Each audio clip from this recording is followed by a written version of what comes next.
Labadiena, gerbiami visaginiečiai, vėl savaitė ir kas svarbiausia šioje savaitėje.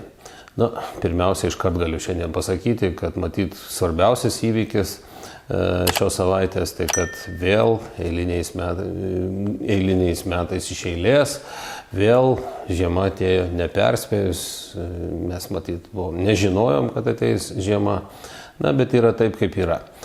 Dar jau iš anksto buvo pasirašyti ir visi reikiami įsakymai, ir dėl budėjimo, ir visa technika sutikrinta, kad visi pasiruošę, ir turėjau patikinimą, kad tikrai viskas tvarkoje. Tačiau važiuoji ryte ir vėl matai, kad visgi technika neišvažiavus, keliai nenuvalyti ir vėl tas pats. Kažkur kažkoks šlangas nutrūko, kažkur kažkokias traukė, sulūžo ir taip toliau ir panašiai. Matyt, jau taip yra, kad lyg tai ruošiesi, lyg tai viskas pasiruošta, o kada jau reikia, tada vėl prasideda problemos. Bet tikiuosi, kad tos problemos yra labai laikinos. Ne tik tikiuosi, bet jau ir matau, kad jau dirba ir technika, ir žmonės, ir susitvarkysime ir šiemet su tuo sniegu, kuris šiandien taip gausiai krenta. Kiti įvykiai.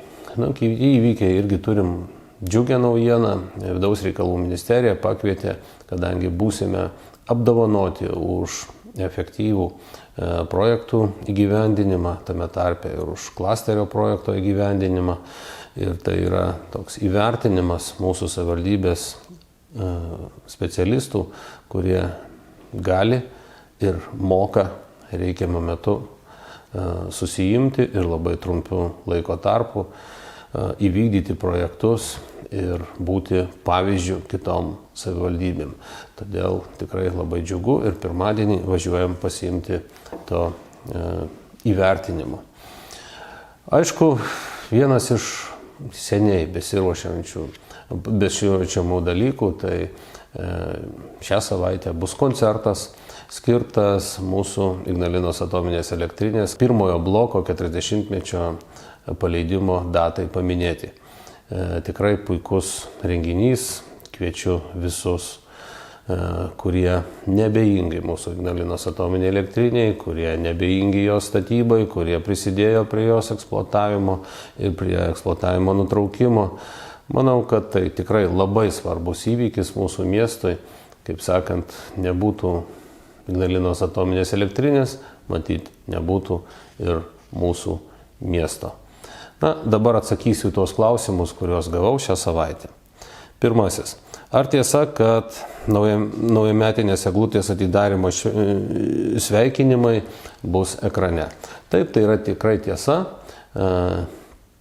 Ekrane bus sveikinimai, bus ir transliuojami koncertai, pasirodymai, tačiau ne vien tik per ekraną matysite sveikinimus teikiančius žmonės, tačiau ir šalia bažnyčioje taip pat bus giedamos giesmės jau gyvai ir ten kviečiu mūsų gyventojus pasiklausyti, nes tai tikrai aukšto lygio atlikėjai ir aišku, ir aš būsiu, ir kaip besakytų, ką besakytų, kad meras per ekraną, manau, nežinau, kas geriau, stovėti scenoje ar būti šalia žmonių kartu su visais ir pasiklausyti pačio savo sveikinimo. Antrasis klausimas. Praeitais metais mūsų aikštė naujametinių progomis buvo papuošta ne taip gerai kaip kiekvienais metais. Ar įvertinote praeitų metų klaidas? Taip, tikrai kiekvienais metais bandome eksperimentuoti, pagalvoti, kaip geriau įtraukti mūsų visuomenę, kaip geriau tai visuomenė būtų švęsti mūsų didžiasias šventes. Ir pabandėme padaryti tokį naujametinį maršrutą, tai yra papuošiant tam tikras vietas, skverus, atskirai kiekvienam rajone po keletą ir tai pavadinti naujametiniu maršrutu. Tai tikrai išsibarstė tie visi papuošimai po visą miestą ir matėme, kad visgi žmonės eina į vieną vietą, tai yra mūsų Santarvės aikštė, ir ten linksminasi, ten sveikina vieni kitus. Todėl šiemet įvertinome tai ir pagrindiniai papuošimai bus Santarvės aikštėje.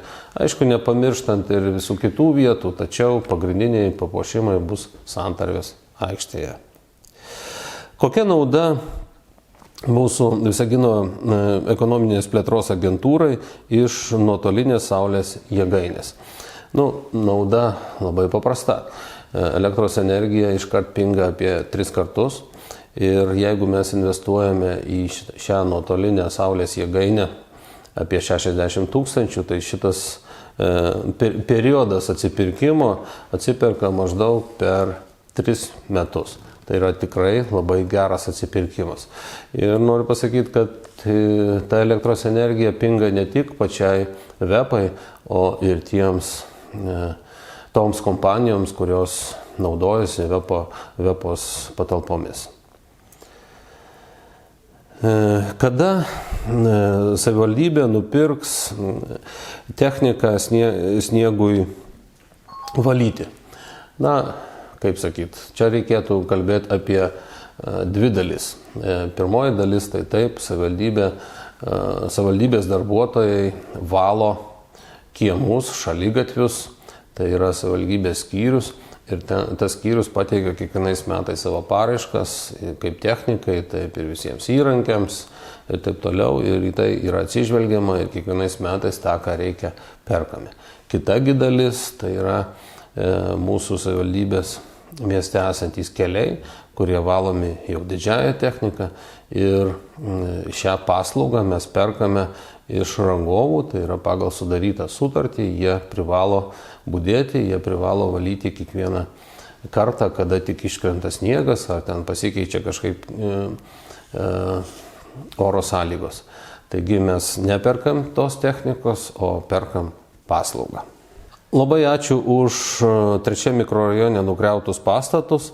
Ar planuojate kažkaip tai įveiklinti šitą vietą? Tai noriu pasakyti, kad tikrai taip, griaunam šios pastatus ir griaunam ne tik iki pat paviršiaus, bet nugriausim ir pačius pamatus. Tai turėtų užtrukti iki kitų metų gegužės mėnesio. Jeigu kalbėt apie įveiklinimą arba sutvarkymą šitos vietos, tai taip, ta vieta bus sutvarkyta. Bus, aišku, užsodinta žolytė, aišku, bus pastatyti keli suoliukai, kad gyventojams būtų galima prisėsti, bet kažkokio kito objekto kol kas neplanuojame vietoje šitų 9-aukščių pastatyti, kadangi yra tam tikras suinteresuotumas iš investuotojų ir galbūt, jeigu viskas pavyks, tai toje vietoje atsiras investuotojų investicijos. Ar sumokėsite atlyginimą sporto centro darbuotojams už lapkričio mėnesį? Žinot, uždaviau šitą klausimą pačiam laikinai einančiam pareigas direktoriui, gavau tokį nusišypseną, jeigu avansą sumokėjom, tai matyti ir alką sumokėsim. Todėl galvoju, kad taip, tikrai darbuotojai gaus atlygį.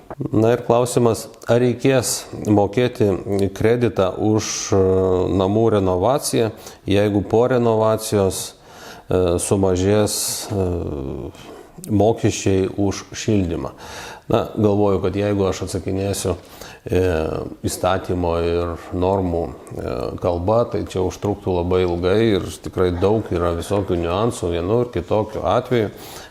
Tačiau norėčiau, kad vis dėlto kreiptumėtės į Visagino būstą, kuris yra atsakingas už miesto renovacijos projektą. Taip pat galite kreiptis ir socialinių reikalų skyrių, atsakys į visus klausimus ir jeigu aš atsakinėsiu tiesiog ir dėliosiu visus įstatymo punktus, greičiausiai tai užtruks labai ilgai. Todėl dar kartą be to ir primenu, kad ir laikraštyje, ir kelis kart mūsų savivaldybės tinklapyje buvo išdėta visa teisinė informacija, kaip elgtis vienu arba kitu atveju. Ir pakartosime tą informaciją, kad visiems būtų aišku.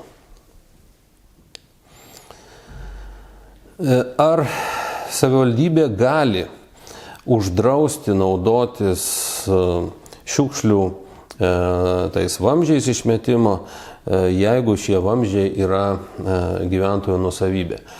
Tai galvoju, kad niekada savivaldybė apie tai nekalbėjo, kad gali ar negali uždrausti naudotis šią tikrai gyventojų nuosavybę. Savivaldybė gali priimti sprendimą neteikti paslaugos. Neteikti paslaugos tai yra surinkimo ir išvežimo šiukšlių iš konteinerių, kurie yra laiptinėje, yra po tom vadinamom šiukšlių šachtom. Tai va šitą savivaldybė gali priimti sprendimą, kaip ir yra padariusios kitos savivaldybės, o neabejotinai, kad pati šachta yra gyventojų nuosavybė ir niekas jos neturi teisės be gyventojų sprendimo su ja nieko daryti. Kodėl tiek daug dar vis yra mieste tamsių zonų, neapšviestų, nors renovacija miesto apšvietimo sistemos jau ir pasibaigus, ir kaip pavyzdys, nuo Žiedo link atominės elektrinės, 3 mikrorajone, visiškai neapšviesta gatvė, nors yra ir stotelė. Ačiū už suremontuotą šaligatvį, tačiau ten jis labai tamsus. Tikrai tiesa, ir tiesiog paaiškinsiu, kad pagal buvusį projektą buvo pakeista visa apšvietimo sistema egzistuojanti. Tai yra egzistuojančios elektros trasos, egzistuojantys šviestuvai, stulpai, lempos, visa tai buvo pakeista, bet raktinis žodis egzistuojančios. Mes negalėjome plėsti savo sistemos, negalėjome įrengti naujų apšvietimo linijų. Tačiau stebime, žiūrime ir kadangi po šitos investicijos tikrai žymiai sumažėjo eksploatacinės išlaidos, nebereikės taip dažnai keisti ten jungiklių, kabelių ir taip toliau, tai jau planuojame pradėti kitais metais tokias tamsias vietas, investuoti į jas ir daryti naujas apšvietimo linijas. Tai viena iš jų tikrai prioritete yra šita energetikų gatvės dalis, kuri link atominės elektrinės, tai tikrai reikia ją sutvarkyti. Taip pat galvojame ir apie miške esančias pėsčiųjų, dviračių takų atkarpas. Ten taip pat planuojame daryti naujas linijas, kad žmonės važinėdami, vaikščiodami arba žiemą slidinėdami būtų saugus ir trasos būtų apšviestos. Tai galiu sakyti tiek, kad jau nuo kitų metų biudžete planuojame daryti investicijas, plečiant mūsų apšvietimo sistemą. Na va, visi klausimai šią savaitę gauti atsakyti. Dar kartą kviečiu visus į koncertą. Koncertą skirtą pirmojo energijos bloko paleidimo garbei, tai yra 40-metis. Mums labai svarbi data.